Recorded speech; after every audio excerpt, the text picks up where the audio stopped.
Oi, pessoal. Então, iniciando aqui o debate sobre o filme Acossado.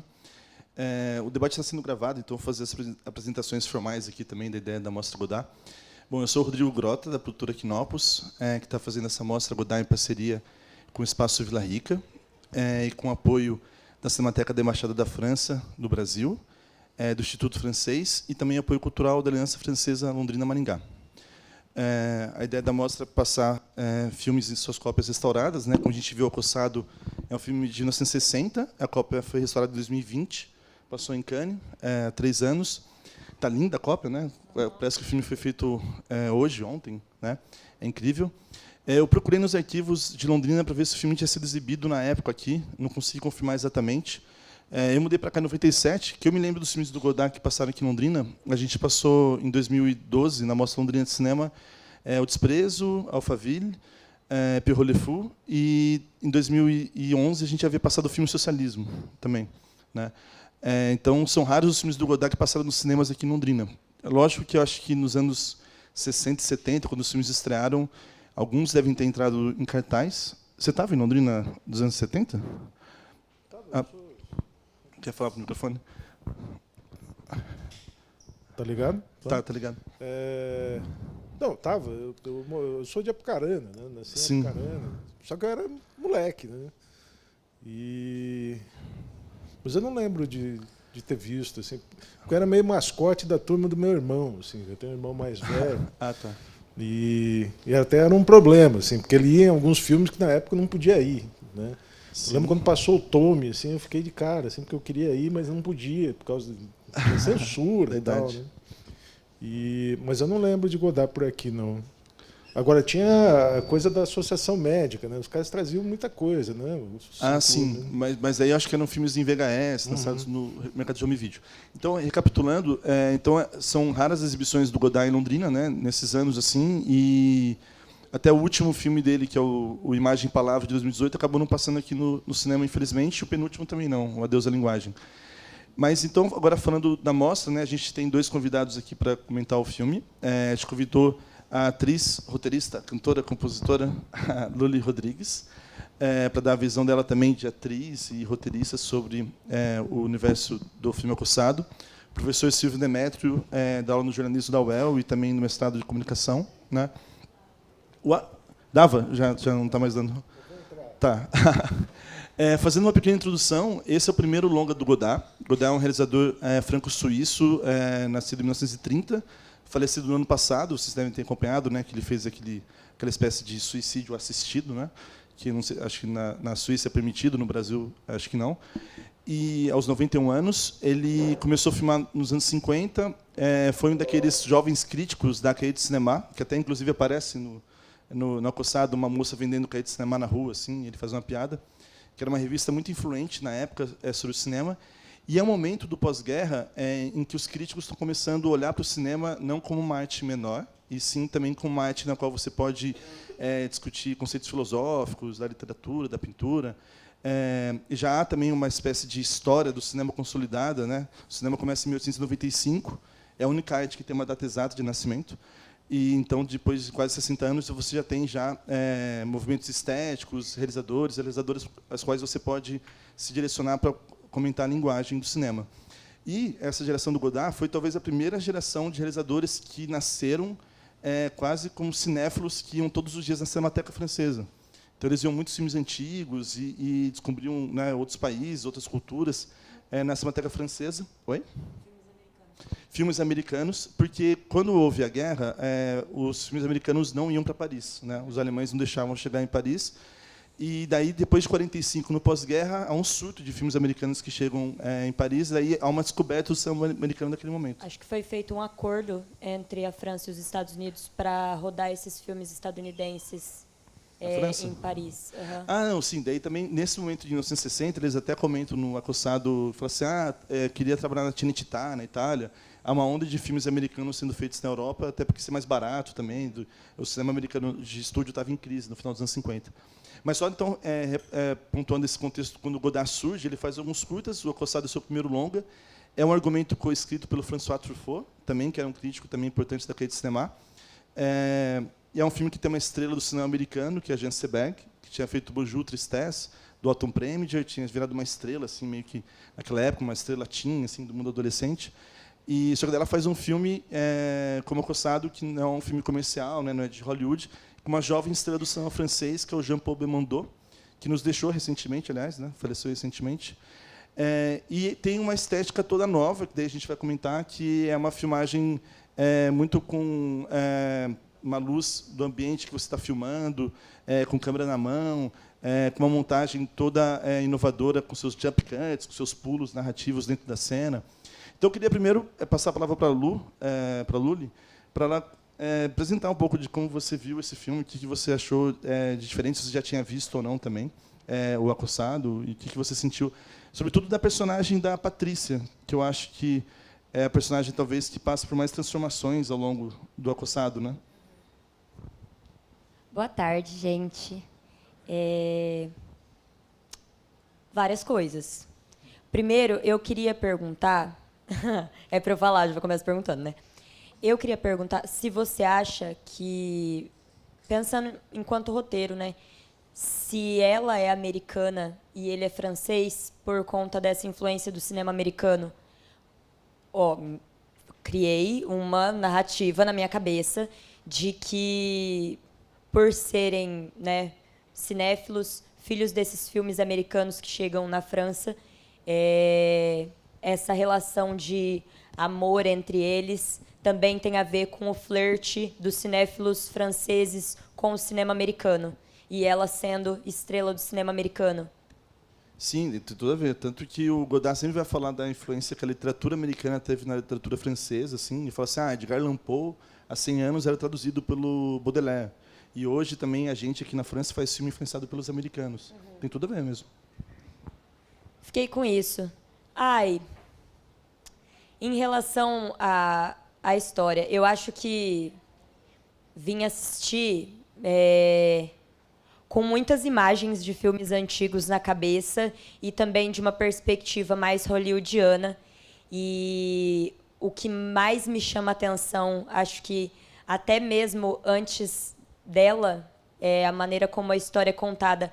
Os cortes de cena me pegaram, assim, porque traz um distanciamento muito grande. Eu não sei se a quebra da quarta parede já era uma coisa recorrente naquele momento no cinema, mas também isso do personagem falar com a gente, dividir com a gente o que está acontecendo, que ele faz no começo do filme, e ela, depois dele morto, tipo, uma última vez ele é asqueroso com ela, e ela divide com a gente o gosto da descoberta dessa morte dele.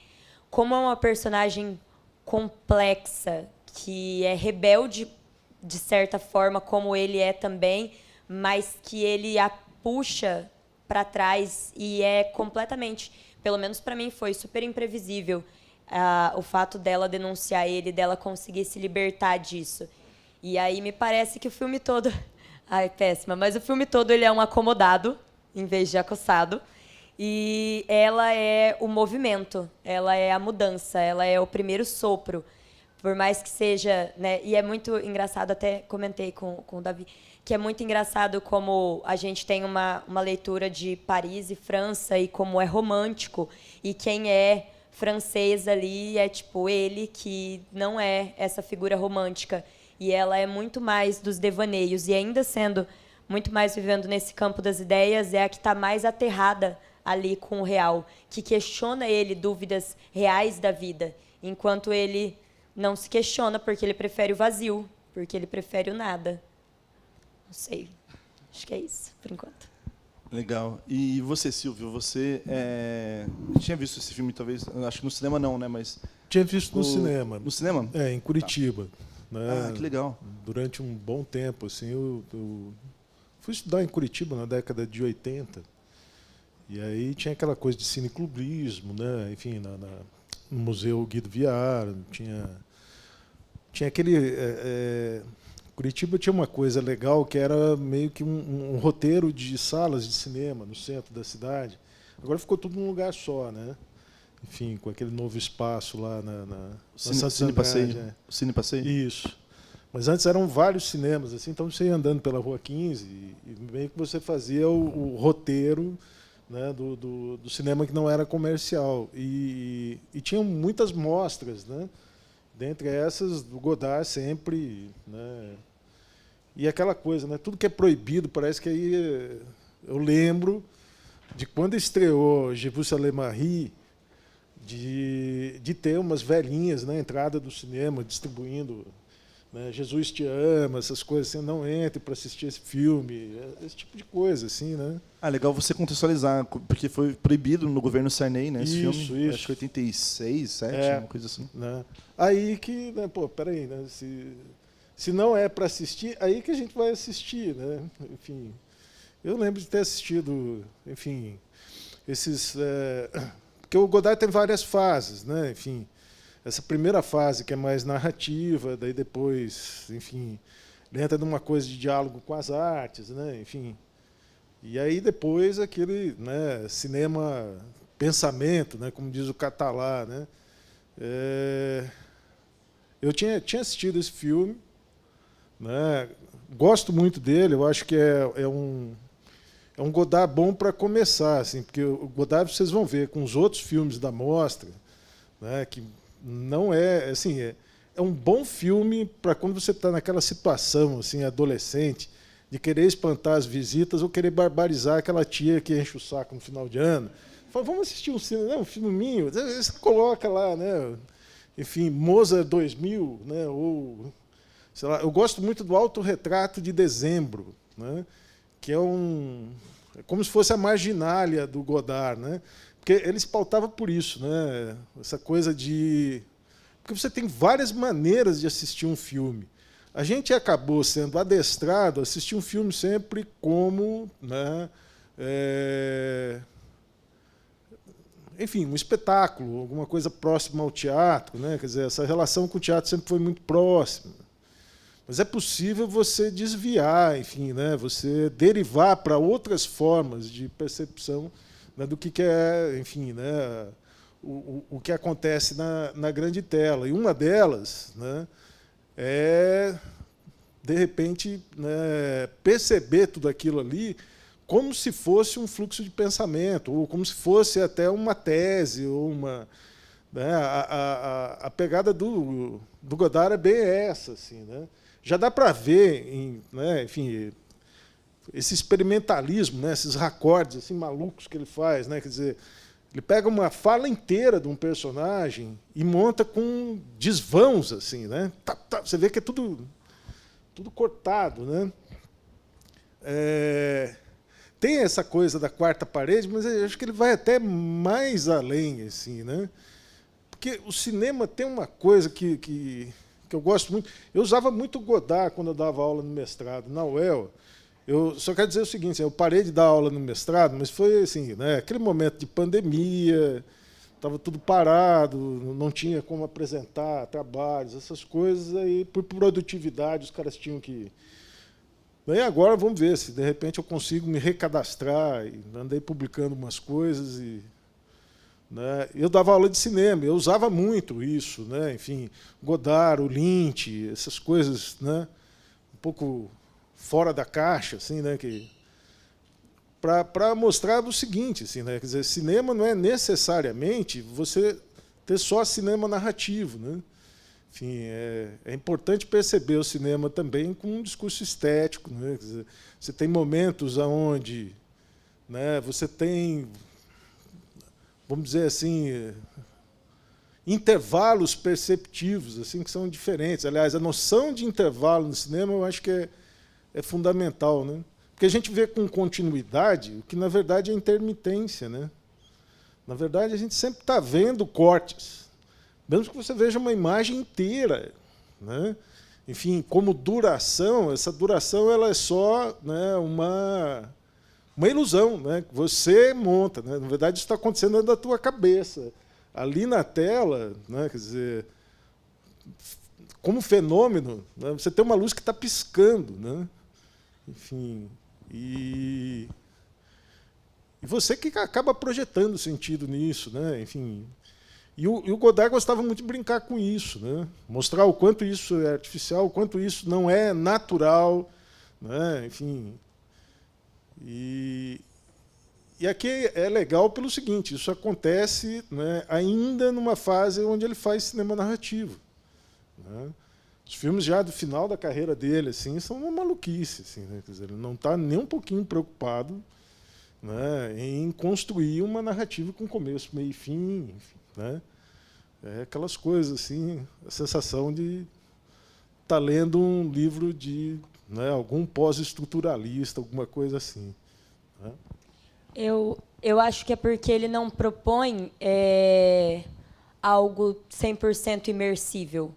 E quando eu disse da quarta parede, eu estava pensando especificamente nos momentos de quebra, né, dentro da narrativa, que fala diretamente com a gente, mas de forma indireta, ele nos relembra o tempo todo que é um filme, que não entre nisso como se fosse uma verdade ou você assistindo uma situação. Esses cortes recorrentes que parecem, né, erros de montagem ou durante um diálogo, aquela cena no carro é muito muito bonito, que em alguns momentos parece que o signo para a continuação da fala dela, que a gente está pegando só a nuca dela e ela está num diálogo. Parece que a continuação, para mim pareceu que a continuidade no início era todas as vezes que ela virasse e aí a gente conseguisse ver só a nuca. O próximo corte ia ter um outro momento da cidade. Eu falei, não, então essa é a coerência narrativa, beleza, dos cortes. Só que tem um momento que ela está conversando aqui, no próximo corte ela está de lado. Eu falei, não, ele não quer, é o tempo todo. Lembre-se de que isso é cinema. De que o que está acontecendo é um filme. Umas vozes que às vezes parece voz off, às vezes parece fala da boca do personagem. E como é que foi feita essa captação? Porque a hora do quarto, que vem aquela sirene, a sirene está dentro do quarto e eu não sei se aquilo foi feito na pós ou se aquilo foi captado pelo microfone. Se foi feito na pós, melhor ainda, porque atrapalha pra caramba e de propósito. E eu acho que o que me encanta é esse vai e volta. Eu entro na narrativa e eu saio da narrativa. Eu entro na narrativa. E aquele cigarro, né?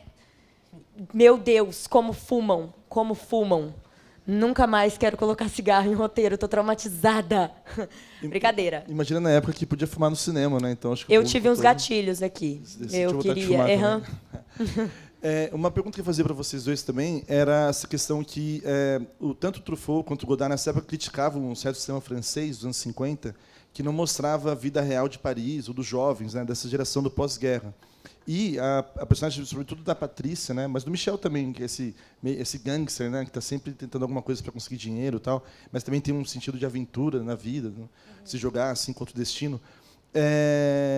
Como é que vocês veem essa representação da juventude na personagem de Jean Seberg e do Jean-Paul Belmondo? Porque tem ali, acho que no segundo ato do filme, tem uma sequência longa assim dentro do quarto da Patrícia, né, do apartamento dela. E tem uns momentos meio de vazio dramático ali, que os atores improvisam. Tem algumas falas roubadas de alguns livros. Tem um momento também que ela faz uma pergunta para ele sobre: você acha que eu sou mais bonita que essa moça do quadro aqui, acho que do Renoir? Também ligando essa questão da metalinguagem, fazendo uma discussão cinema e pintura, porque é um momento que o cinema ainda estava lutando para se legitimar enquanto uma arte autêntica mesmo, sem ser uma arte que só pegava elementos de outras linguagens, né? Sempre houve essa discussão no começo do cinema, se o cinema era uma arte mesmo ou era só um mecanismo de produzir imagens, né? Uma arte mecânica. Como é que vocês veem essa questão dos personagens não serem como personagens de livros de literatura ou terem uma certa vitalidade? Eu acho muito singular assim. Vou deixar você responder primeiro. Olha, eu vou ter uma certa tendência a olhar exatamente porque assim eu não consigo assistir o Godard e isso eu achei legal, assim, né? A gente não consegue assistir certas coisas de forma inaugural, né? Mais, assim, né? Eu acho que isso é próprio de uma condição pós-moderna, assim, né? Quer dizer, a gente já está ambientado dentro de toda uma história do cinema e tudo mais, né?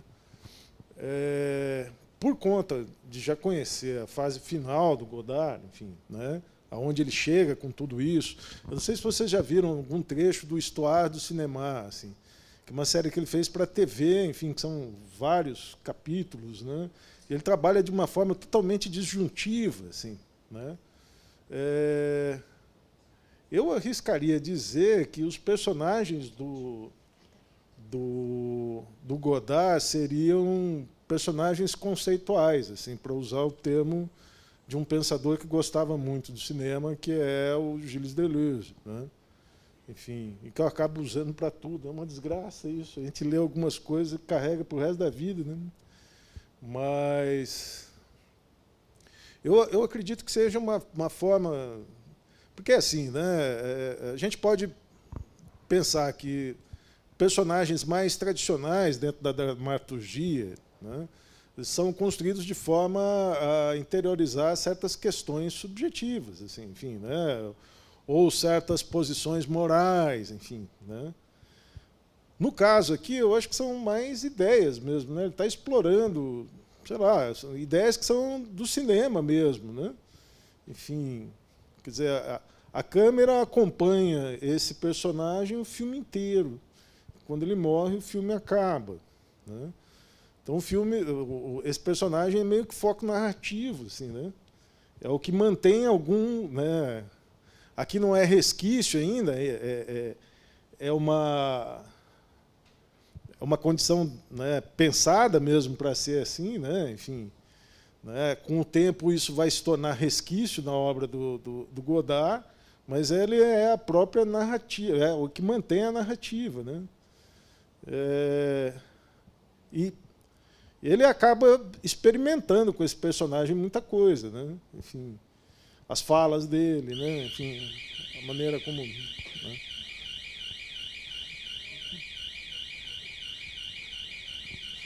É o espírito. Godard, se você está nessa sala, manifeste. Eu acho que ele não concordou, não sei. Eu acho que não. Ainda bem que você falou primeiro.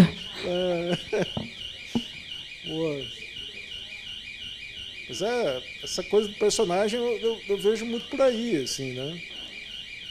Fora, né, essa coisa da mudança, né, ao longo da narrativa, né, do mesmo personagem. O Lynch usa muito isso também, né? Até personagem que vira outro personagem depois, né? Isso é muito legal, né? A gente acaba saindo daquela coisa linear, né? Porque tudo no Godard, né? Assim, é um cara que foi, antes de ser diretor de cinema, ele foi cinéfilo. Então, um cara que sempre está preocupado em discutir a forma do cinema, né? A forma do filme, né?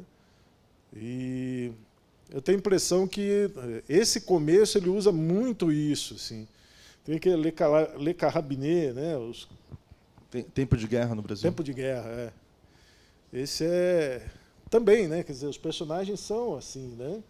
Uma coisa meio que tem momentos que parece assim, são meio estúpidos, mas ao mesmo tempo são joguetes na mão do diretor, né? Enfim.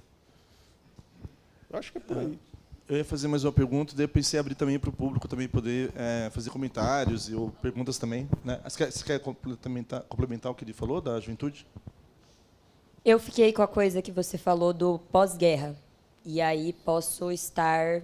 né, mais uma coisa que me veio de talvez esses personagens dialogarem com os pensamentos daquela época. Não só pensando enquanto uma crise econômica que segue a guerra, mas também dos questionamentos sobre a finitude. Os cortes, para mim, tem muito a ver com essas interrupções também de vida, mas assim olhando de um lugar mais... como que é o nome? Não é simbólico a palavra, mas nesse lugar. Tantos questionamentos dela em relação à vida, em relação ao ser, que eu acho que causa, né, por essa depressão, essa bad pós-guerras, quanto da parte dele em relação à finitude da vida no lugar dessa vida ser curta e poder aproveitar ela da melhor maneira e viver os prazeres à flor da pele sem muito pensar no amanhã, sem muito pensar em estratégias, mas vivendo mais o hoje. O imediatismo que o pós-guerra traz. Não sei, me veio isso. Não, acho que tem bem a ver mesmo, assim, né? É uma espécie também de crise da representação dramática também no cinema, né? Que o Godard desconfia do cinema ilusionista, né? O cinema mais narrativo, e começa também a quebrar a quarta parede, fazer metalinguagem e tal. A outra pergunta que eu ia fazer é em relação à interpretação dos atores, assim. Eu acho que a Jean Seberg tem um estilo de interpretação já bem moderno também, em relação até ao cinema francês daquele contexto. E o Jean-Paul Belmondo também, assim, tem até um lado dele meio quase circense, né? Algumas coisas que ele faz com o corpo, com a boca, com os olhos, quase um clown, assim, também meio gangster e tal. Daí eu pedi perguntar para vocês como é que vocês viram o trabalho desses dois protagonistas, né? E a Jean Seberg atuando em outra língua, né? Também, né? Não em inglês, mas francês. Daí o Godard brinca com isso também, que ela não sabe algumas gírias em francês, né? Mas ela tem uma capacidade de expressão pelo olhar, né? Muito forte, assim. E o Godard captura isso muito bem. Né? E ele também. E o Belmondo também, super. Aquela cena no quarto é lindíssima, independente dos diálogos, porque os diálogos eu acho que são uma obra à parte. Mas o jogo, a interação entre os dois, essas características circenses, né? Que ele é extremamente expressivo nas ações dele, tanto na gestualidade sozinho, quanto com objetos. Ele está sempre interagindo, ele não é um corpo estático. Ele interage ou com... O cigarro é o mais clichê, né? Mas também com os lençóis, com os objetos dentro do armário, com o armário em si. Ele está sempre se apoiando. E a gente está falando de um momento em que o close-up estava em alta, né? A expressividade corporal era muito importante também, mas o foco estava sempre no rosto. E eu acho que conseguiu mesclar essas duas coisas, porque eu vejo um corpo extremamente vivo, mas um rosto muito expressivo, que não traz uma expressão clichê. Existe um olhar que diz alguma coisa ali. E o dela também, por mais que pareça que ele vê o que está na frente dele e ela vê o que está para além dele. Entende o que eu quero dizer? Parece que o olhar dela é sempre um olhar que até vejo que está aqui, mas eu enxergo para além. E o olhar dele é uma coisa mais aterrada, também pela expressão do rosto, pelo rosto dele também ter traços muito masculinos, né? É um rosto muito forte de expressão. Então, parece que o olhar dele é sempre muito aterrado, muito centrado. Tem um momento que acho que ela pergunta para ele, né? Quando eu olho para você, eu realmente vejo você ou não? Você lembra disso? Quando ela está olhando assim, sem nada na frente. Depois ela pega uma cartolina, faz uma moldura e olha para ele. Sim. Como se só o corpo, a pessoa, a alma só pudesse ser revelada se você emoldurasse na pintura ou no cinema, né? Como uma foto. Como uma foto. É como se ela tivesse tirado ali uma foto dele e mostrado para a gente. E a gente tem, por segundos, a possibilidade de olhar de verdade para ele, sem interrupção de cenário, sem nada. O rosto dele, dentro de uma moldura. É muito bonita essa cena. E você, o que você acha das interpretações? Eu tenho um flash com a linha do cinema americano, que até aparece o Humphrey Bogart, né, em destaque ali, no cartaz, né, e ele fica olhando como se quisesse imitar, acho que aquele signo visual que o Humphrey Bogart causava nos anos 50, né, o homem másculo, viril e meio que o bandido também esperto, ou também sentimental, né, que o Humphrey Bogart conseguia criar, assim. Eu acho que tem um pouco assim nesse tipo de cena, assim, de um procedimento que depois a gente vai ver muito no cinema marginal brasileiro, assim, que é mostrar esse cinema que é o mainstream, né, de uma forma marginal. Quer dizer, o cara está vendo na vitrine ali, né, na entrada do cinema. Né, é interessante, assim, porque assim, eu acho que isso tem uma certa convergência, vamos dizer assim, né, com, por exemplo, o método de montagem que os caras usam nesses filmes. Né? Enfim, a interpretação também é de uma forma que não é, né, pautada por um modelo de interpretação que está nos grandes filmes de grandes orçamentos, enfim. Né? É uma forma de interpretação que acho que se soma a essa coisa, por exemplo, da quarta parede, enfim, né, de causar estranhamento. Né? Era todo esse discurso, porque é um discurso crítico do cinema. Né? O legal do cinema do Godard é isso. Né? Ele é uma forma de crítica ao cinema feita de forma cinematográfica. Né? Em vez de escrever, como ele fazia antes, talvez, na carreira do cinema, ele passa a filmar dessa forma. Né? E aí tem todo um diálogo com o cinema, com o mainstream, né?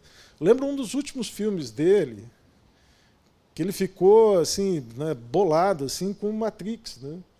E aí ele faz um filme meio que uma resposta ao Matrix, não sei se é o fim da linguagem, eu sei que tem alguma... Adeus à linguagem? Adeus à linguagem, é. Tem alguma relação com essa coisa do Matrix, assim, né? Enfim, porque ele falou, não, peraí, né? Você não pode misturar, né, pensamento com filme de ação, porque aí é coisa... Né?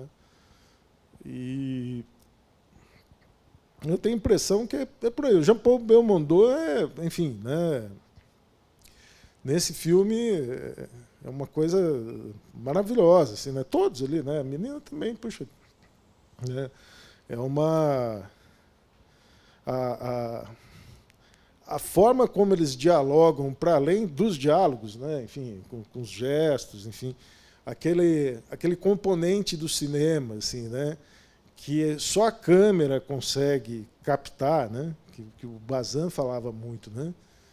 De um ultranaturalismo, assim, que existe dentro do cinema, né?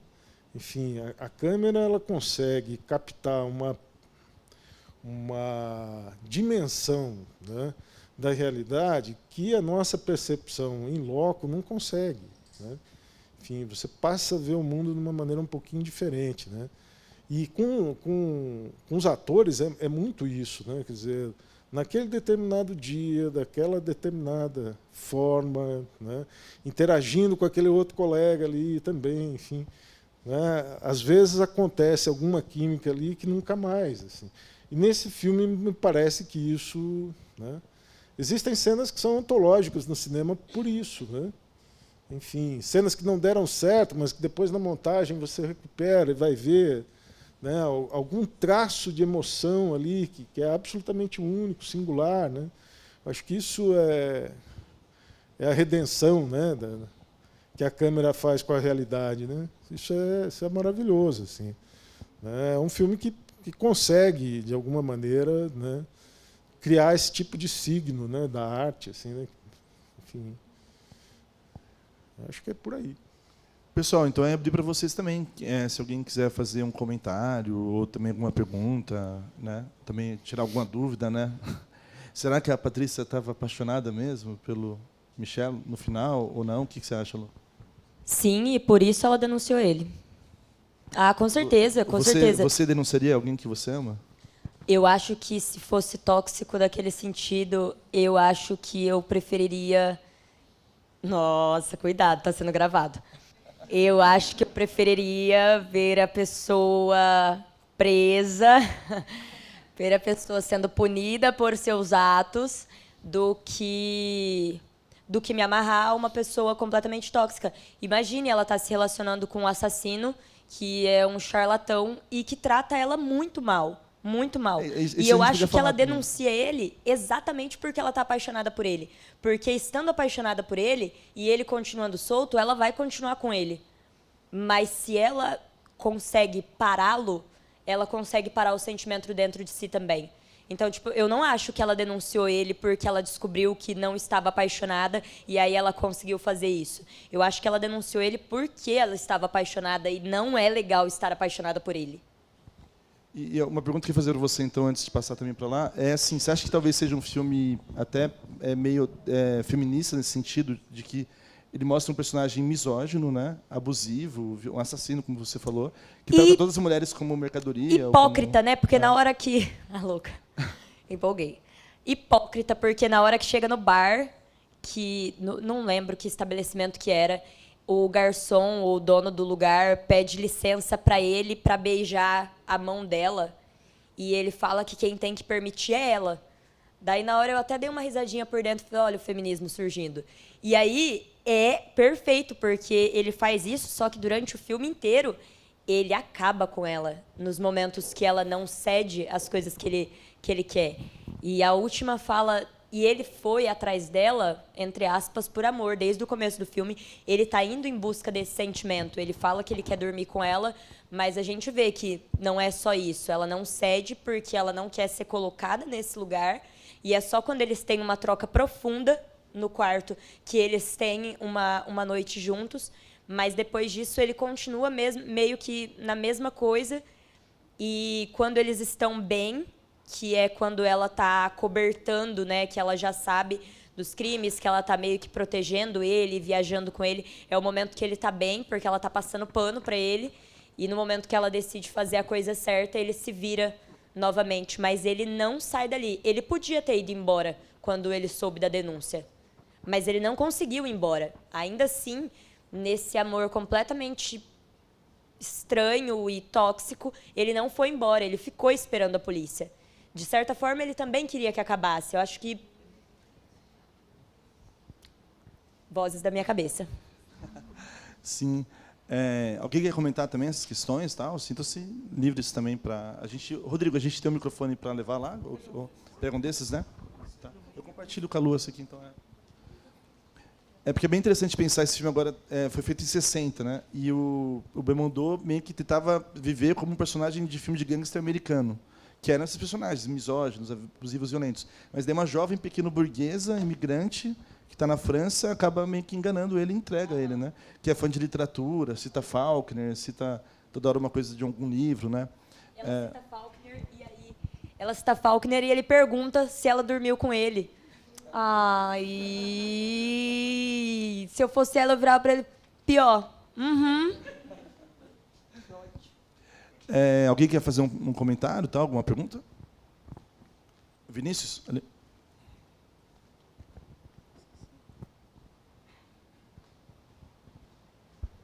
Escondido para cá. E aí, tudo bem, pessoal?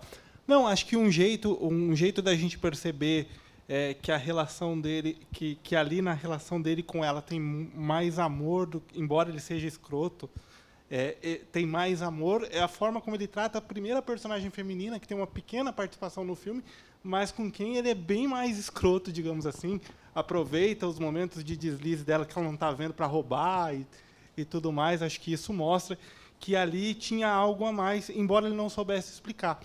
E eu acho que tem alguns pontos no filme assim que me chamaram a atenção, que é, tipo assim, quando ela fala da tristeza e do vazio, citando Faulkner, você percebe realmente que, quando ela olha para ele, que é aquela parte que vocês falaram, do olhar dela estar mais distante, eu acho que ela meio que encara o vazio mesmo, quando ela olha para ele. E tem um pouco de relação com isso. E quando ela atrai ele, se você percebe assim, ela vai para a coletiva e o cara fala da mulher que trai. E, de repente, o filme desemboca nela traindo ele. E eu acho que são cenas meio soltas, assim, digamos, mas você percebe ali uma relação, um fio condutor entre tudo que vai acontecer e como o filme vai acabar terminando. Não sei, foi a sensação que eu tive ao ver o todo. Daí eu queria saber de vocês se tem mesmo a ver, se sou eu viajando também. Queria que vocês falassem um pouco sobre isso. Acho que tem bem a ver, né? Essa coletiva que ela vai, inclusive com um cineasta, que é o Jean-Pierre Melville, que depois se tornou cunhado do Godard, que ele casa com a Anne-Marie Melville, depois que ele tem a relação com a Ana Karina, com a Ana Viazensky, depois, nos anos 70, ele casa com a Anne-Marie Melville, que foi a esposa dele até, né, no ano passado, assim, também é realizadora de filmes, também roteirista, montadora. E ali ele fala algumas frases que são meio códigos para a gente entender algumas relações. Ele fala mesmo da mulher que trai é mais importante, né?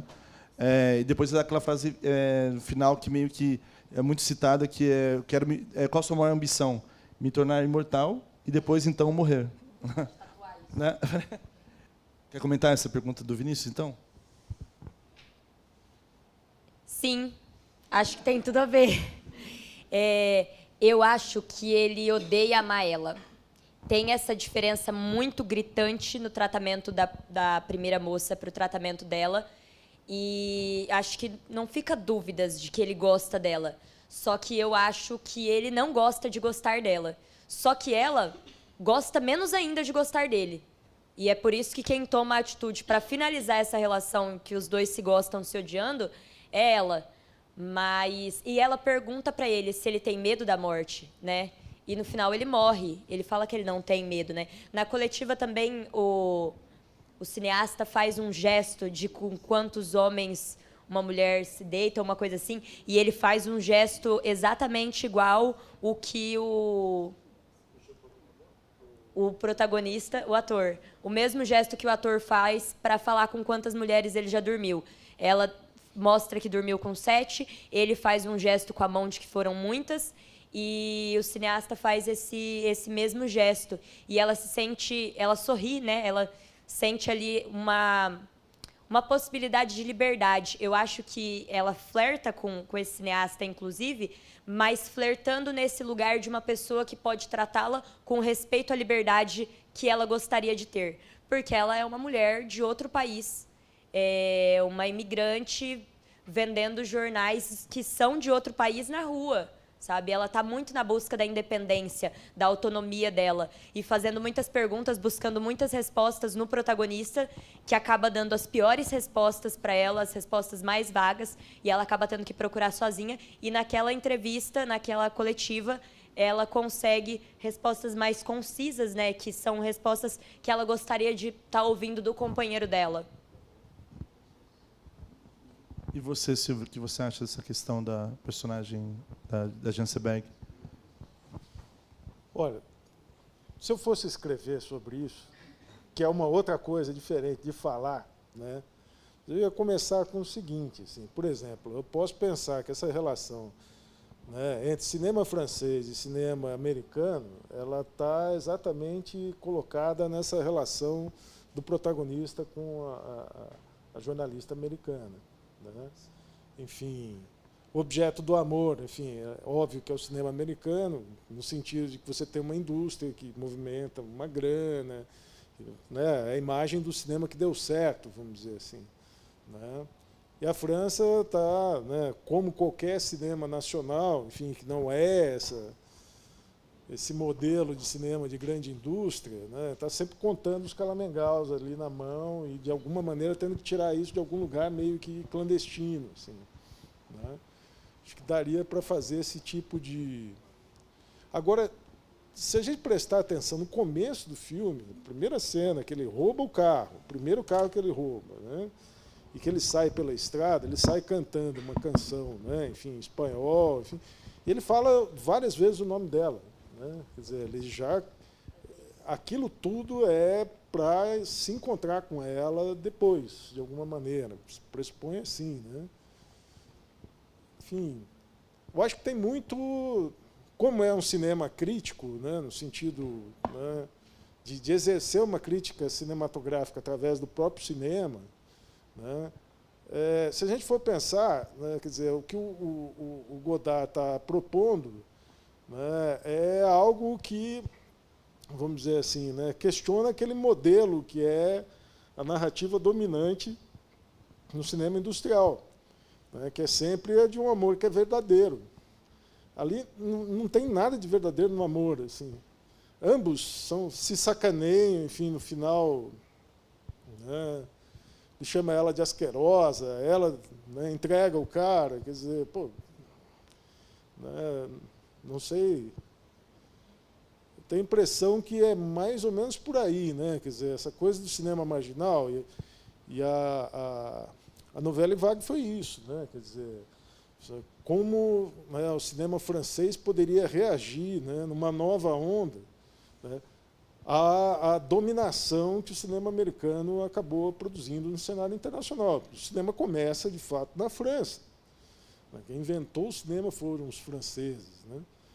Mas viram, né, quer dizer, essa propriedade ser, né, de alguma maneira roubada, né, pelos americanos, que tornaram isso numa forma de grande indústria. Né? Eu tenho a impressão que aí existe essa coisa deliberada do Godard mesmo, né, de lidar com o anti-herói. Né? Enfim, o protagonista é um anti-herói. Não é o cara que é legal, não é o cara que é... Né, enfim, ele está fugindo, é para incomodar mesmo. Né, é para não servir de modelo. Né, é um anti-cinema, vamos dizer assim, né, em relação aos padrões que estão estabelecidos. Né. Eu acho que tem muito disso no gesto do Godard. Assim, né. E na maneira como ele acaba, às vezes, saturando até o personagem dessa maneira. Né? Então, é aquela coisa da potência do falso. Assim, né? Quer dizer, olha, aqui tudo é falso, assim, né? Mas a partir do momento que você, né, dá consciência para quem está vendo de que está se lidando exatamente com esse valor negativo, você começa a fundar um valor de verdade, né? Acho que é por aí. Sim, eu pensei agora também que uma outra leitura que o filme permite é que o Godard estava criticando o cinema narrativo, né? E o cinema narrativo é aquele cinema em que um diretor é quase como um deus da narrativa, né? Ele sabe tudo o que vai acontecer, ele manipula a atenção do espectador, né? Ele sabe o tempo da cena, o espaço dramático, tudo. Não deixa quase nenhuma atividade ou alguma coisa de autonomia para o espectador. O espectador senta ali passivamente, tem a suspensão da descrença, ele acredita em tudo e mergulha naquele universo. No cinema moderno, quando começa com Orson Welles, Saddam Kane e o neorrealismo italiano, começa a surgir uma relação com o espectador mais democrática, assim. O espectador fica mais ativo diante do filme, né? O diretor não é mais um deus da narrativa, né? Ele não sabe todas as questões. E daí o Michel, o personagem do Belmondo, de certa forma, ele tem frases muito concretas, afirmativas, né? Ele sabe tudo. É como se fosse um cinema narrativo. Já a Jean Seberg, ela tem mais dúvidas, né, Lu? Ela expõe muito mais a crise que ela tem de algumas questões do que ela sente, como se fosse esse cinema moderno que mais procura compartilhar questões do que afirmar coisas muito definitivas sobre a vida, né? E se pensar também que alguns cineastas como Rossellini pegaram uma figura feminina como a Ingrid Bergman, né, para fazer Stromboli, uma imigrante também na Itália, para mostrar como o mundo poderia ser visto de outra maneira no pós-guerra.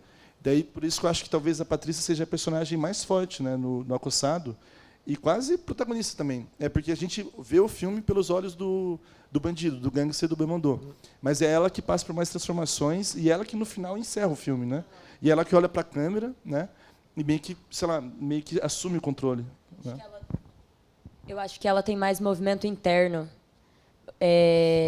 Acho que, por mais que ele seja protagonista, a mim, pelo menos, me chega uma coisa de que ele está numa situação muito confortável. Ainda que esteja sendo procurado pela polícia por ter matado um policial, ele representa ali naquele momento, até os dias de hoje, o ápice do patriarcado. Ele é tudo. Tudo é ele. E ele tem um extremo conforto. Ela, por mais que seja uma mulher branca, americana, ainda é uma mulher branca que está em outro país. Então, ela tem muito movimento interno que eu sinto que puxa muito meu olhar. A gente tem um mistério do o que vem depois disso. Por que que ela está aí ainda? Porque são muitas coisas externas acontecendo, só que do lado externo dela só tem uma atitude, realmente, no momento da denúncia. O restante do filme, a movimentação dela me parece muito mais interna. As coisas acontecem em volta dela, giram, mas ela permanece, aparentemente.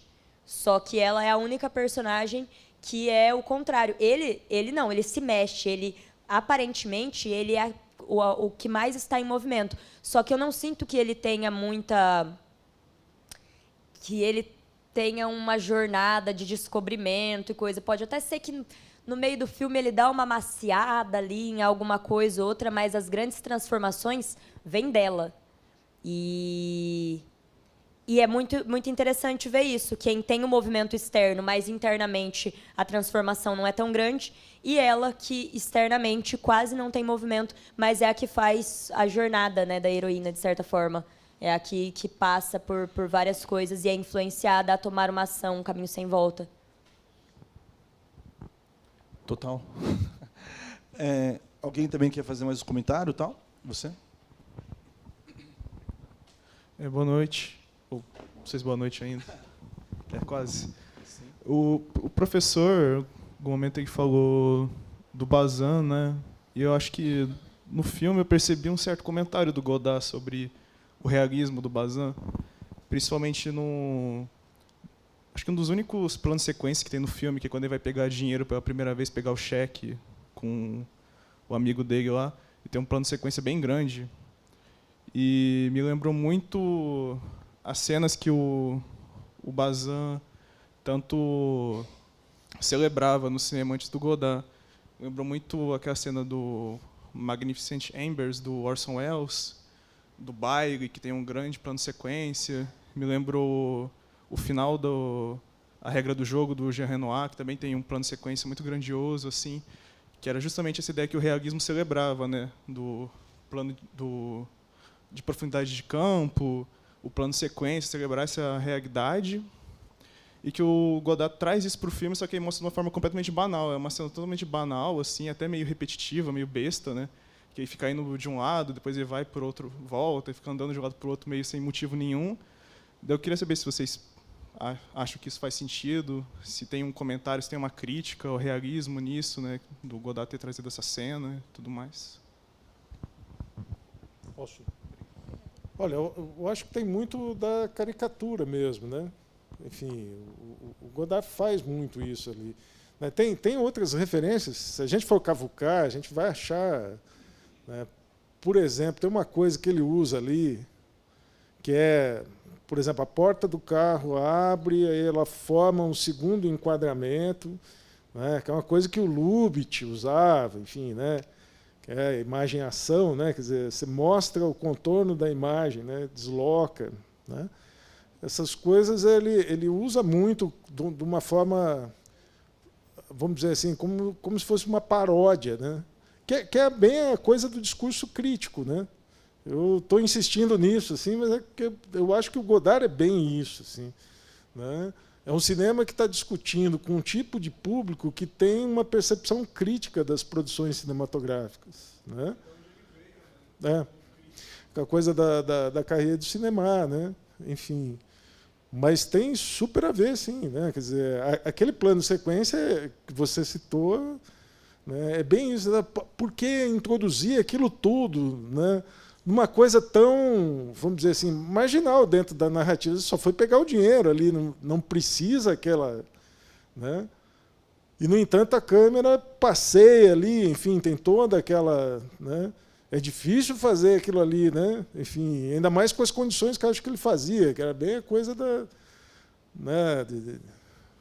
de estar com a câmera ali direto, né? Ela tinha falado, né, da coisa do som, assim, né, essa captação, né, tem um murmúrio nas coisas do Godard, né, que sempre está presente nos filmes dele, né, como se fosse uma algaravia, né. Gosto muito dessa palavra, assim, em português, porque ela vem do árabe, né. Algaravia parece que é mercado, alguma coisa assim. Algaravia é o som da feira, que fica aquele murmúrio, né?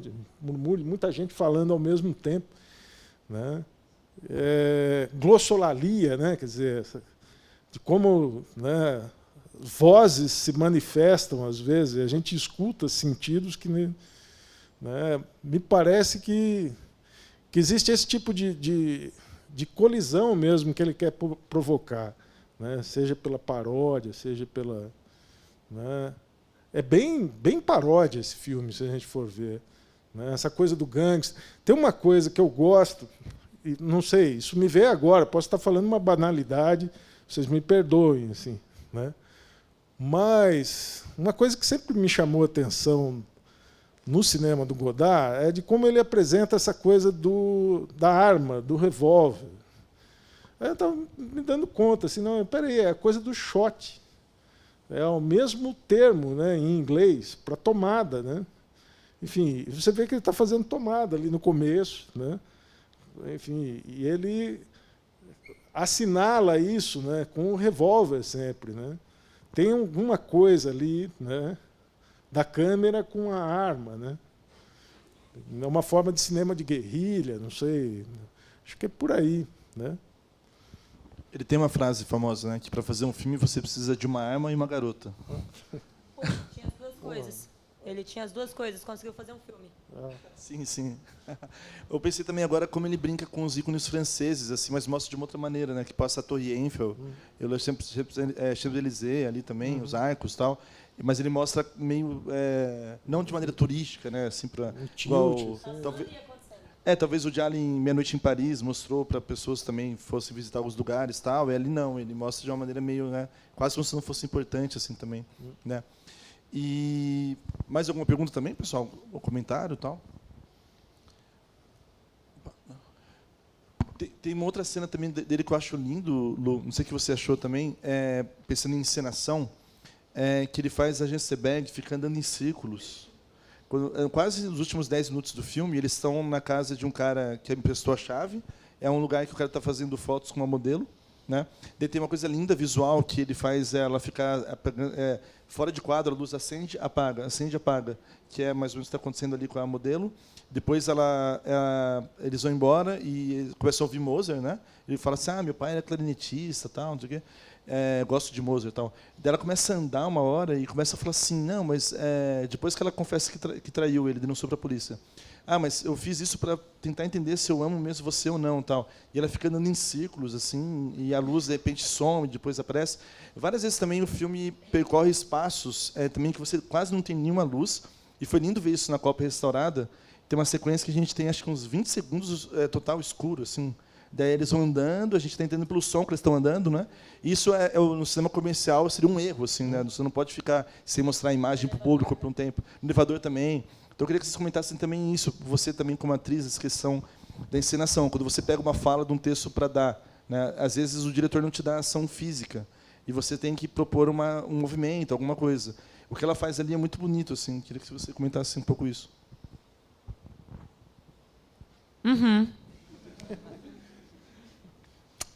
Sim, é bonito.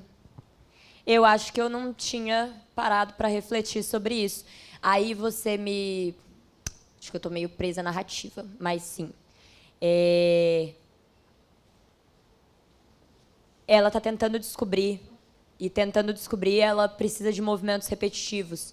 E antes disso, ela já estava fazendo movimentos repetitivos na questão de apagar e acender a luz. E tem um filme... eu acho que eu precisava lembrar o nome desse filme. Um dos filmes clássicos que está a protagonista em primeiro plano e as luzes atrás dela piscam para indicar que ela está apaixonada pelo cara que está com ela ali. Não é. Não lembro agora. Beco, uma rua... Não é um trem chamado Desejo? O bonde do filme. Não sei. Eu acho que é. E, para mim, nessa hora das luzes, me parecia isso, sabe? Ela dando sinais, ou eles tentando interagir nessa interrupção, e que depois o movimento é um movimento contínuo. São os pensamentos e depois uma linha de... Eu acho extremamente difícil, enquanto atriz, pensando... Extremamente difícil. E é uma ação que não é uma ação simples. Não que fumar seja simples, mas é uma ação que promove pensamento que eu acho que foi muito bonito da parte dela e muito mais do que só olhar o infinito e refletir. Acho que, enquanto atriz, nesse momento, tem sido, para mim, que eu me sinto mais ativa no cinema, tem sido, para mim, um desafio entender essas ações que, ao mesmo tempo que são ações espontâneas que têm que vir do texto, também são ações que têm que ser pensadas para alguém que está assistindo. Não pode ser uma coisa que é importante para mim se isso não comunica, porque é preciso comunicar alguma coisa.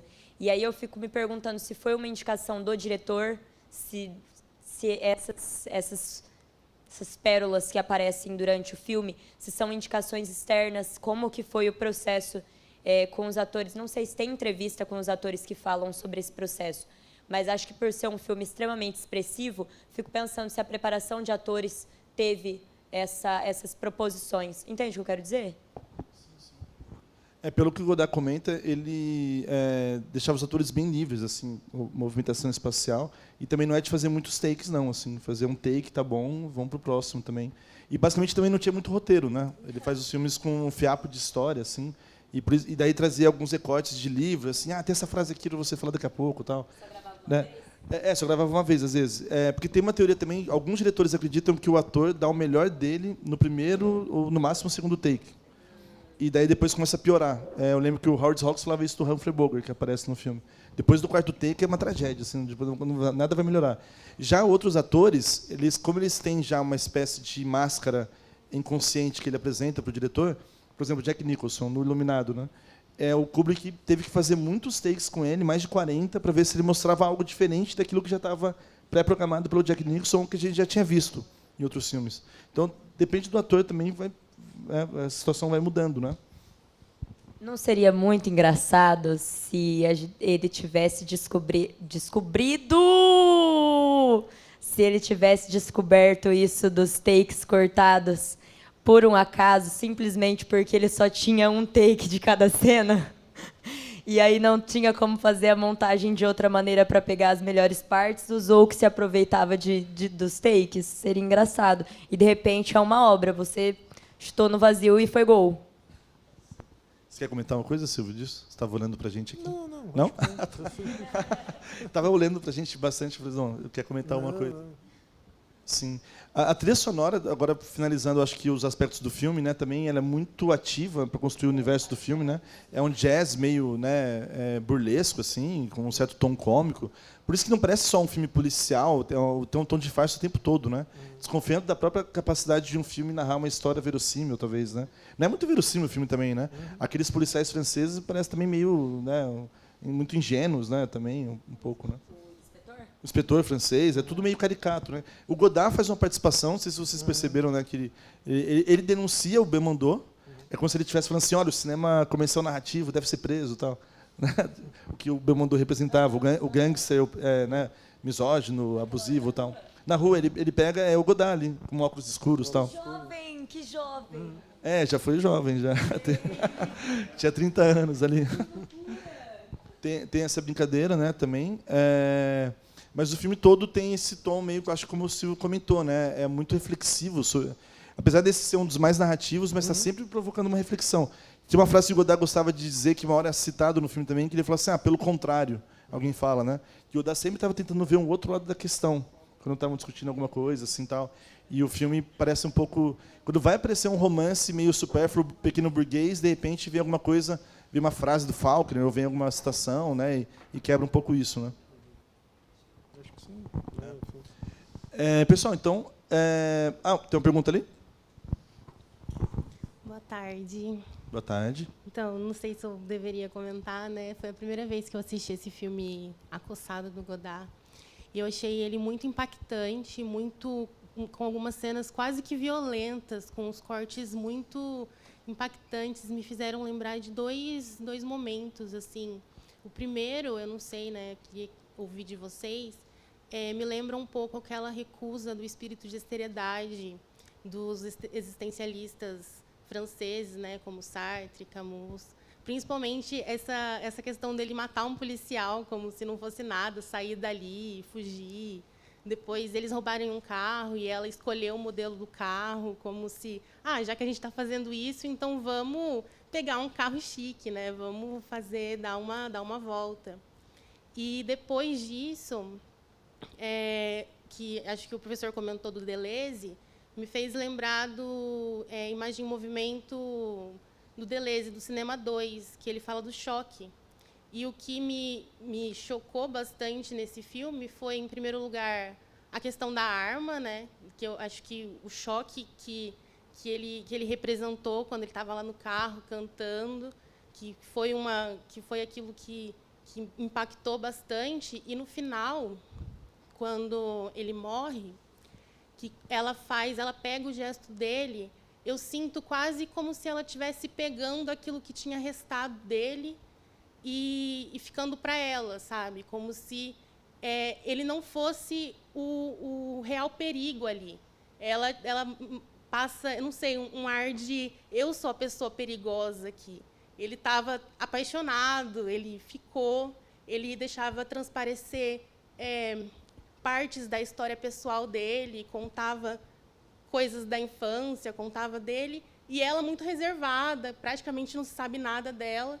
Então, queria saber um pouquinho de vocês, se eu estou certa, se eu estou, assim, pensando nesse sentido, sabe?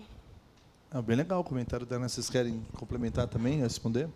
Existencialismo eu vou ficar devendo.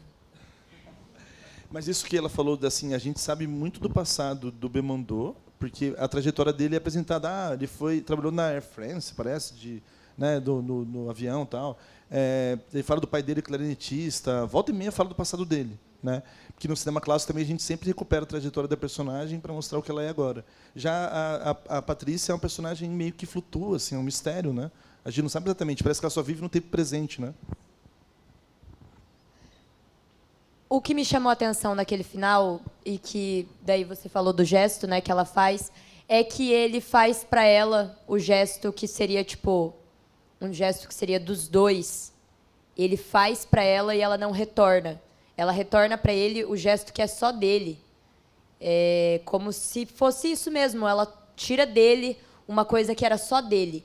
Ele tenta viver ali no último momento uma coisa que seria tipo algo que os dois compartilhavam. Tenta viver junto com ela na hora que ele abre a boca, faz as caretas igual ele tinha feito com ela. Ela não quis que o último momento com ele ter esse momento compartilhado. Ela tira algo dele quando ele vai embora. Aí, agora que você falou, eu lembrei disso. E não tinha parado para pensar nisso, que é como se ela tirasse algo dele. Na hora que eu vi assim, falei, tirou uma com a cara dele. Mas não, ela leva embora algo dele. Ela não dá para ele o que ele quer no final e ainda leva algo dele. Agora o inimigo é outro, sabe? Não, o problema pode até ter caído, mas ainda existe outro problema e sempre vai existir mais um dele no mundo. Ele não é único. Do mesmo jeito que ele rouba coisas, ela rouba gestos. Nada te pertence, nada é único de você. As coisas só vão ser transferíveis. Eu acho que tem muito a ver com essa coisa, enfim, existencialista, até pelo período mesmo, né? Por ser pós-guerra, enfim, aquilo tudo ainda está muito forte ali, né? Até como modelo, vamos dizer assim, né? Da cultura ali que se produzia naquele momento e assim, esse jogo com não sentido, né, é muito forte no filme inteiro, né?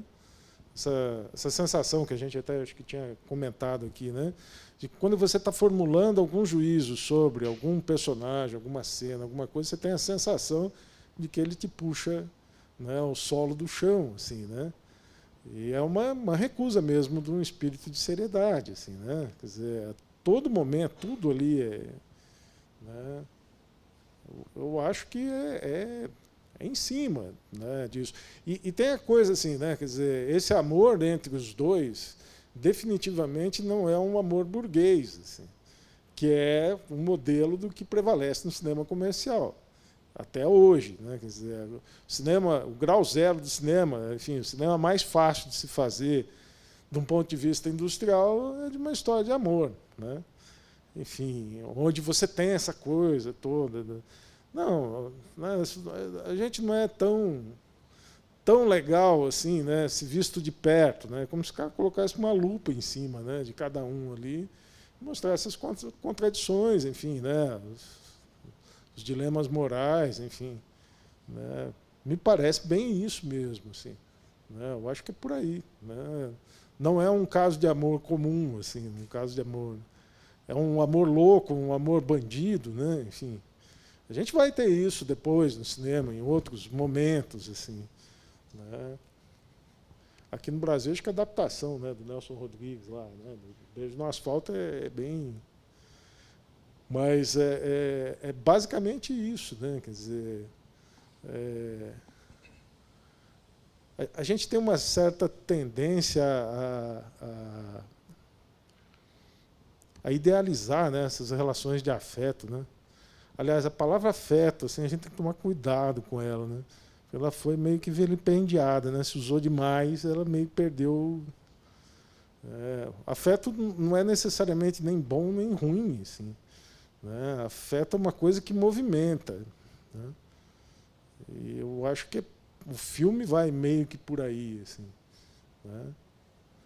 Como, né, na leitura, né, que está, vamos dizer assim, né, brotando talvez, né, do que nós três estamos falando aqui, né?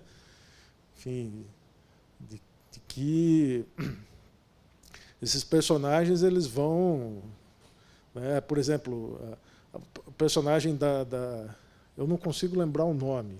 A Patrícia e o Michel, né? É. A Patrícia, ela começa numa posição passiva, né? Enfim, muito passiva, se a gente for ver, ela sempre está dominada por ele mesmo, mas no final realmente é ela que fecha o filme, né? Quase como se fosse a morte, né? Em si, encarnada ali, né? E eu acho que é essa tensão, né? que perpassa o filme inteiro, assim, e que dá esse impacto, né? É um filme que é impactante, né?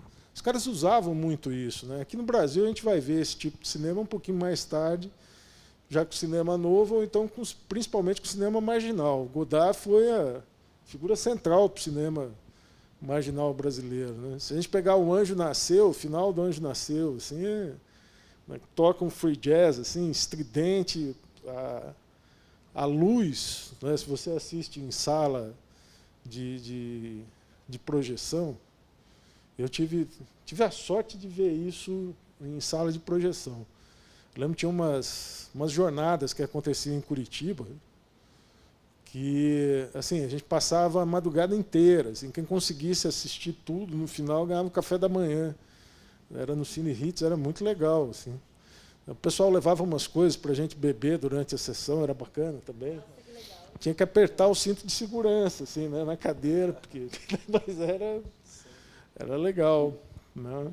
Uma coisa que eu pensei agora, Silvio, pegando o gancho do que ela falou do Deleuze, né, do imagem de movimento e tal, é como se o cinema narrativo celebrasse a transparência, e daí a gente tem essa questão de tudo que tem a ver com o personagem do Jean-Paul Belmondo, né, do gangster, a gente meio que entende, assim, porque é movimento externo, né? A ação é exteriorizada, é fora da personagem. Já no caso da personagem da Patrícia, da Jean Seberg, é esse cinema moderno, né, é mais poético e tal, em que a ação é interna, daí você tem a opacidade. E o professor Ismael Xavier faz essa oposição entre o cinema clássico, que é a transparência, o cinema moderno, a opacidade. A gente não consegue entrar no universo interior da personagem porque tem essa opacidade que não permite, né? A gente só especula sobre o que passa na mente da Patrícia, né, da personagem da Jean Seberg. E daí é como se o Godard estivesse dizendo assim, olha, eu estou pegando esse gênero policial aqui para contar essa história, para mostrar que o cinema está vivendo essa crise entre o cinema narrativo e o cinema moderno, né, que desconfia de tudo, tal. Inclusive eu, como diretor, não tenho todas as respostas, tal. Mas eu vou embalar de um jeito que vai ficar tudo misturado, assim. Que era bem um pouco o que o Deleuze fala que a partir do Hitchcock começou a transição, né, do cinema clássico para o cinema moderno, tal. Acho que o filme sintetiza bem isso, né, de maneira bem plástica, assim, também. Né? E, pessoal, então acho que é isso, né? Não sei se alguém quer fazer a última consideração também. A Roberta Beatriz, olha só. É só um comentário mesmo, bem aleatório, assim, que no momento que eu estava assistindo o filme, comecei a reparar a relação dos dois e no nome dos dois, e eu fiquei, eu conheço isso de algum lugar, assim. E aí só para, tipo, realmente uma coisa bem aleatória, assim. Mas a gente está revendo uma novela na Globoplay, que é de 2011, se eu não me engano, né? Amor à Vida. Acho que muita gente conhece, do Félix e tudo mais. E aí tem um casal, que é o Michel e a Patrícia. E a relação dos dois é, tipo, exatamente essa. E aí eu até fiquei pensando, teve certos momentos que a gente estava assistindo que a gente ficava, mas não dá para entender essa relação dos dois, está muito chata, morde e assopra, a gente não consegue entender muito bem o que está acontecendo. E assistindo o filme agora e vendo, claramente é uma referência a esse casal. É meio maluco pensar, talvez a gente não terminou de assistir a novela ainda, então a gente não sabe como é o final do casal. Mas claramente agora, quando a gente for rever a novela, assistir novamente, a gente vai pensar, poxa, né, talvez não seja tão chato, morde a sobra assim, porque realmente teve uma referência muito clara disso e é muito legal pensar. É uma novela de 2011, né? Então, tipo, muitos anos depois, eles ainda utilizam dessa característica do casal, né? Tipo, e é muito marcante isso deles serem assim, meio morde a sopra, assim. E é um casal que eu quero, tipo, depois voltar para casa e pesquisar para ver se a autora da novela realmente deixa claro em algum momento que é uma referência, acredito que sim, até para entender como foi essa construção muitos anos depois, assim.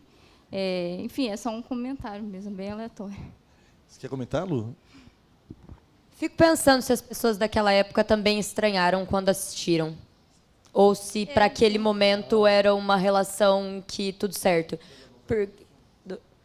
se da época do filme, quem assistiu o filme teve esse estranhamento que a gente tem agora, que se tem consciência de algumas coisas. Assim como hoje em dia a gente consome muito Reels, TikTok, e antes disso o YouTube, e os YouTubers já tinham os cortes de imagem que ao mesmo tempo estava longe, estava perto e mudava de um lado para o outro. Então, visualmente, a gente já está acostumado com essa linguagem.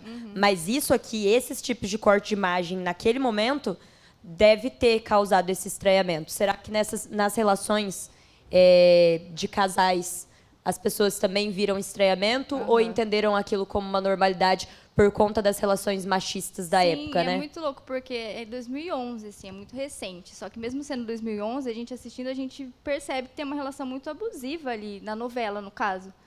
E aí eu fico pensando, pô, 2011 pra cá é um momento curto e a gente já sente essa linguagem muito abusiva de como que era passado machismo e tudo mais. E aí, realmente, pensar como que será que as pessoas da época viam isso aí, tipo, nesse casal lá de trás, né? Para saber se realmente tinha esse tipo de discussão naquela época, igual a gente tem assistindo a novela, por exemplo, ou revendo o filme hoje, né? Roberta, pensando também em influências, teve um filme americano, se não me engano... tem uma pergunta também, né? Mas só complementar isso. Um filme americano chamado, acho que A Força do Amor, ou O Poder do Amor, com Richard Gere, que é uma refilmagem do Acossado, feita por um diretor chamado Jim McBride, que chegou a morar no Brasil, fez USP até nos anos 60. Depois ele foi conhecido que ele fez aquele filme de Jerry Lee Lewis, A Fera do Rock, sabe? Que o Dennis Quaid fazia o pianista e tal. Mas tem uma refilmagem do cinema americano do Acossado. Acho que é final dos 70, começo dos anos 80. Você quer fazer uma pergunta?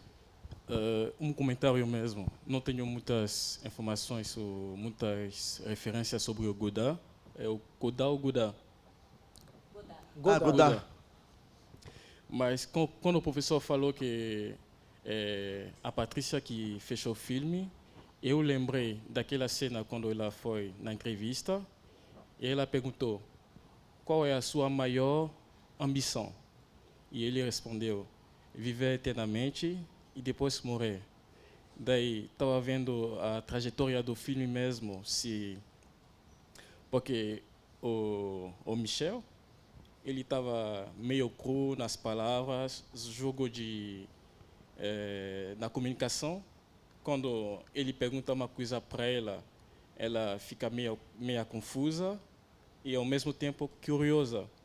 E ele também, respondendo às perguntas dela, ele, às vezes, minta para ela, mas, de outro jeito, parece que ele está fugindo de alguma coisa, mas ele não pode escapar dos sentimentos que ele tem por Patrícia.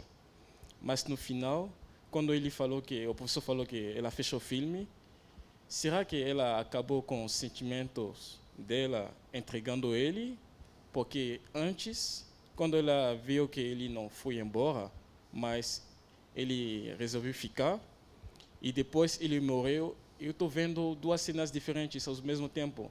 Será que se ele fosse fugido, será que ela teria uma outra sensação, outra maneira de expressar seus sentimentos? E quando ele morreu, acho que ela teve uma outra maneira de expressar os sentimentos que ela teve por ele, sabe? Isso. Legal a questão. Quer responder, Lu? Porque acho que você tinha comentado um pouco disso. Depois o professor também. Eu acho que se ele tivesse fugido, ela teria fugido com ele. Parece contraditório, mas eu acho que ali era o único jeito deles terminarem separados. Se ele escolheu ficar com ela mesmo depois da denúncia, ela escolheu ficar com ele ali nos últimos momentos dele. Então, só uma separação... Ai, agora eu vou romântica no último agora. Eu sabia que você estava pensando nisso. Só essa distância de morte poderia separar os dois naquele emaranhado de emoções confusas que eles estavam. Então, eu acredito que se ele tivesse fugido, ela teria ido junto. Então, de certa forma, não tem como mudar o sentimento dos dois. Ele indo embora dessa vida ou não. Eu acho. Só antes de passar para o Silvio, será que ele achou que ele virou imortal, daí poderia morrer, né? Porque você lembrou bem essa frase que ela ouve na entrevista, né? Meu sonho é ser imortal para depois então morrer. Será que o B mandou, ao perceber que a Patrícia o amava, finalmente, ele se acha assim, bom, minha vida se preencheu, tá, agora eu posso morrer? Porque uma hora ele fala assim, eu só gosto de mulheres que não dão bola para mim. Você lembra que ele fala uma hora bem rapidão isso, né? Não sei se você quer complementar ou não. Vou sentir mais um pouco no meu coração. Tá. Eu acho que aí talvez a gente tinha que pegar pelo sentido trágico da coisa, né? Enfim, tudo tem que acabar, né? De alguma maneira. Ali foi. Né? Deixa eu só fazer um comentário de uma coisa só. Acho que vocês estão vendo que eu não sento aqui, tem hora que eu vou para lá, tem hora que eu venho para cá e me apoio só com o pé. É que eu caí da rede em casa, bati o cóccix, estou com uma dor, enfim. Nossa. Aí, assim, não é excentricidade, tá? Enfim, mas esse final tem uma coisa, né? Tem um trabalho que eu orientei ali na UEL, que foi muito legal, que foi sobre contra-cinema, que já é uma corrente mais contemporânea, né? Que trabalha com uma coisa chamada anticatarse. A obra de arte sempre ela propõe isso, né? Quer dizer, no final você tem um fecho que meio que recoloca tudo no mesmo lugar. É como se a gente tivesse com música modal, né? Tonal, aliás, né? Quer dizer, no final você sabe que vai fechar naquele tom, né? Quando você coloca alguma coisa que destoa disso, as pessoas estranham muito, né? Porque parece que a coisa está fora de lugar, e é para estar fora de lugar mesmo. É uma forma de estranhamento, né? Enfim, a gente não está acostumado a ver filmes, né, que terminam em suspenso, é quase como uma fermata, é um mistério. Tanto que a gente está discutindo aqui já há algum tempo os possíveis sentidos desse final, porque ele não é dado, né?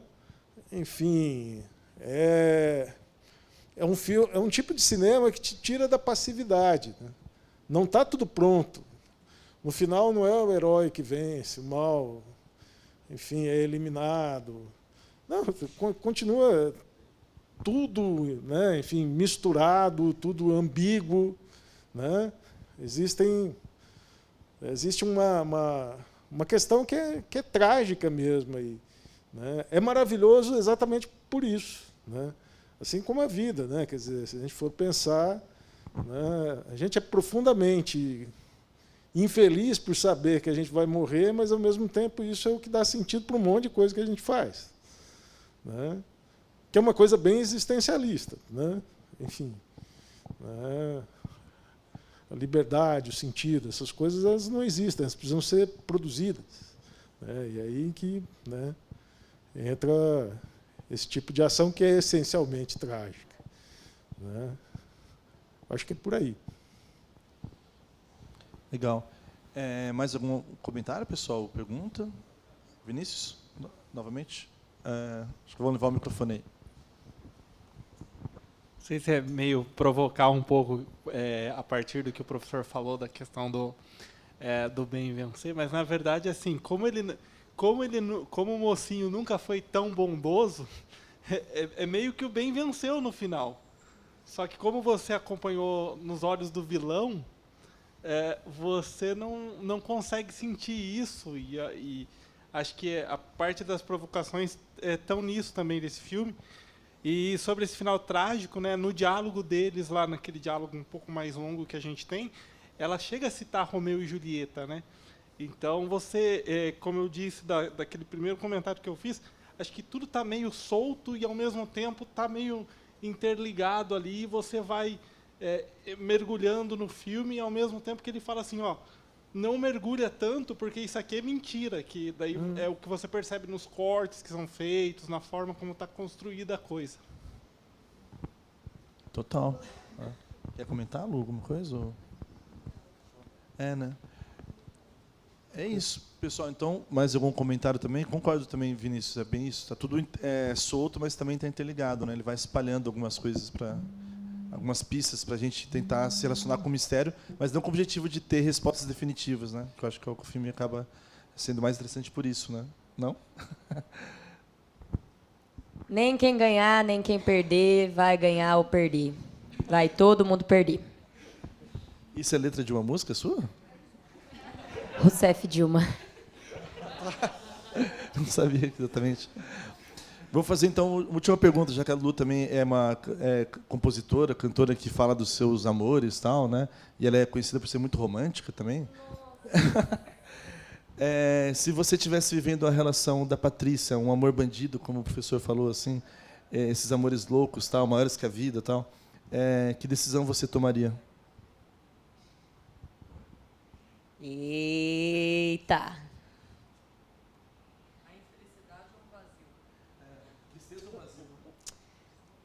Pô, a tristeza, que eu já sou triste. E eu já convivo bem com a tristeza, mas quando vem o vazio, daí dá vontade de morrer. Isso que é... Eu acho que...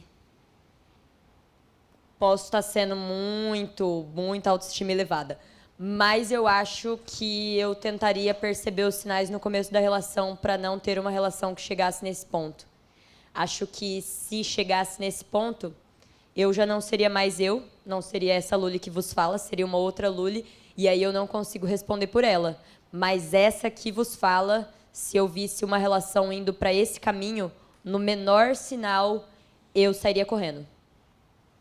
Tô otimista, né? Mas vai que numa dessas, avassaladoramente, a gente acaba se enfiando. A gente não sabe, mas eu faço terapia para não.